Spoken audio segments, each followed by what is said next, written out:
Concepts पढ़ाएंगे, सबको सिखाएंगे। इस वीडियो सीरीज में हम बेसिक कॉन्सेप्ट्स डिस्कस कर रहे हैं टू इम्प्रूव योर अंडरस्टैंडिंग, आपके कॉन्सेप्ट्स क्लियर करने के लिए। और आज का टॉपिक है SARFAESI. What is SARFAESI? The term SURFACY is derived from SURFACY Act 2002। तो इस वीडियो में हम ये समझने की कोशिश करेंगे कि ये सरफेसी होता क्या है, इसका क्या मतलब है।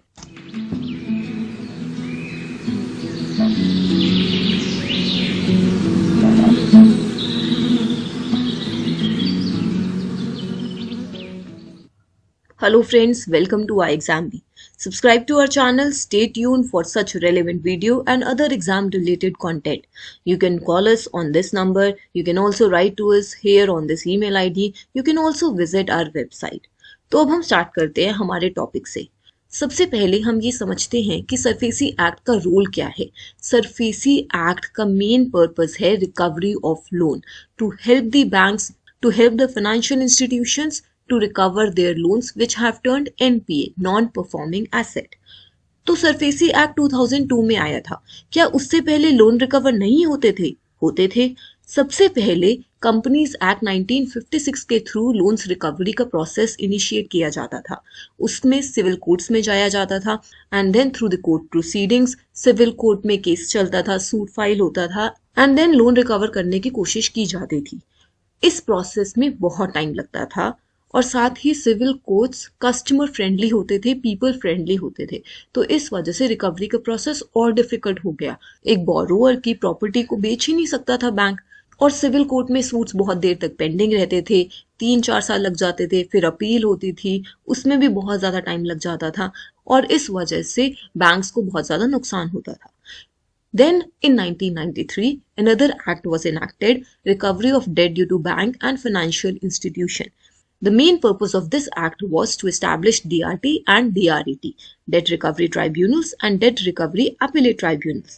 अब DRT और DRET बनाने से सिविल कोर्ट जाने की जरूरत नहीं थी। अब किसी बैंक को लोन रिकवर करना है तो वो सूट DRT में फाइल कर सकते हैं, अपील जाएगी DRET में। और इसमें एक टाइम बाउंड भी था that DRT has to wrap up the suit within a period of 6 months which is extendable to 6 months. Similarly DRT में भी इतना ही टाइम पीरियड स्पेसिफाइड था। तो इससे क्या होता था, मैक्सिमम 1 साल लग गया DRT में, 1 साल लग गया DRET में। Thus, to speed fast that process, SURFACY Act was established in 2002, जिसका पर्पस था रिकवरी ऑफ लोन, और इसमें कोर्ट जाने की जरूरत नहीं थी। इसमें बैंक सरफेसी की proceedings, enforcement of security interest की इस प्रोसीजर को फॉलो करके लोन रिकवर कर सकते थे।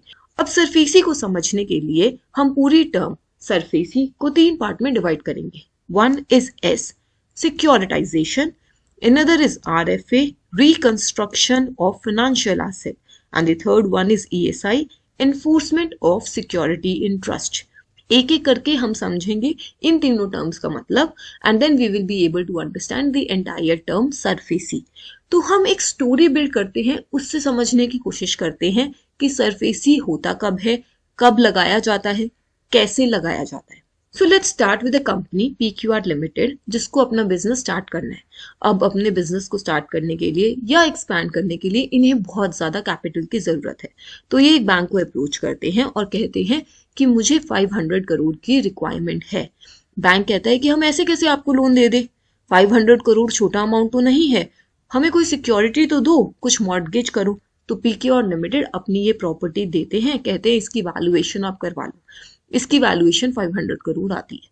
तो बैंक अब क्या करता है, जो भी वैल्यूएशन अमाउंट होता है उसको 75-80% लोन दे देता है। तो लेट्स से बैंक ने यहाँ पे 400 करोड़ का लोन PQR लिमिटेड को दे दिया। PQR लिमिटेड ने अपना काम स्टार्ट किया, अपनी EMIs पे करनी स्टार्ट की, बट किसी रीजन की वजह से PQR लिमिटेड इस लोन में डिफॉल्ट कर जाती है और ये लोन NPA हो जाता है। अब उसकी EMIs नहीं जा रही है, बैंक का ये नॉन परफॉर्मिंग एसेट बन गया है। अब बैंक को ये लोन रिकवर करना है। बैंक के 2 बहुत ही इंपॉर्टेंट फंक्शंस होते हैं, प्राइमरी फंक्शंस होती हैं, लोगों से डिपॉजिट लेना और लोगों को एडवांसेस देना। अब अगर बैंक रिकवरी के प्रोसेस में लग गया तो ऐसा हो सकता है कि वो अपने प्राइमरी फंक्शन से डिविएट कर जाए, और फिर बैंक के पास जरूरी नहीं है कि एक्सपर्टीज हो टू रिकवर दी लोन, वो एक्सपर्ट ओपिनियन हो, कैसे लोन को रिकवर किया जाए ये पता हो। तो इन सब ड्रॉबैक्स की वजह से एसेट रिकंस्ट्रक्शन कंपनीज बनाई गई। इनका पर्पस क्या है? ये एसेट को एक्वायर करते हैं और फिर उन्हें रिकंस्ट्रक्ट करने की कोशिश करते हैं। कौन से एसेट्स को? नॉन परफॉर्मिंग एसेट्स को। या तो बैंक एक एसेट रिकंस्ट्रक्शन कंपनी क्रिएट करेगा या फिर वो एक एग्जिस्टिंग एसेट रिकंस्ट्रक्शन कंपनी के पास चला जाएगा and will ask them to recover their loan. अब मान लो ये एसबीआई बैंक था। एसबीआई बैंक ने एक एसेट रिकंस्ट्रक्शन कंपनी बनाई, तो क्या वो एसेट रिकंस्ट्रक्शन कंपनी सिर्फ एसबीआई के लिए काम करेगी? नहीं, कोई भी बैंक, कोई भी फाइनेंशियल इंस्टीट्यूशन उस एसेट रिकंस्ट्रक्शन कंपनी के पास जा सकता है और कह सकता है कि आप मेरा लोन रिकवर करने में हेल्प करो। तो अब अगर ये एसेट रिकंस्ट्रक्शन कंपनी एसबीआई ने बनाई है, तो क्या ये एसबीआई के अकॉर्डिंग काम करेगी, एसबीआई के डायरेक्शंस के अंडर काम करेगी? नहीं, ऐसा भी नहीं होता। एसेट रिकंस्ट्रक्शन कंपनी को कोई भी बैंक बनाए, एसेट रिकंस्ट्रक्शन कंपनी आरबीआई की गाइडलाइंस और डायरेक्शंस के अंडर काम करती है। इन लेमैन टर्म्स, एक एसेट रिकंस्ट्रक्शन कंपनी को पैदा तो बैंक करता है बट उसे अडॉप्ट आरबीआई कर लेता है। एक चीज और है, जिस बैंक का किसी एसेट रिकंस्ट्रक्शन कंपनी में 10% से ज्यादा पेड अप कैपिटल हो, 10% से ज्यादा शेयर हो, वो उसका स्पॉन्सर बैंक कहलाता है। अब एक एसेट रिकंस्ट्रक्शन कंपनी बन चुकी है।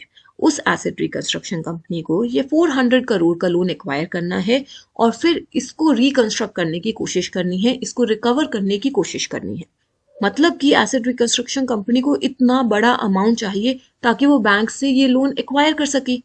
अब उसके पास इतना पैसा कहाँ से आएगा? इसके लिए एसेट रिकंस्ट्रक्शन कंपनी इन्वेस्टमेंट सीख करती है। वो मार्केट में जाती है, क्वालिफाइड बायर्स को ढूंढती है।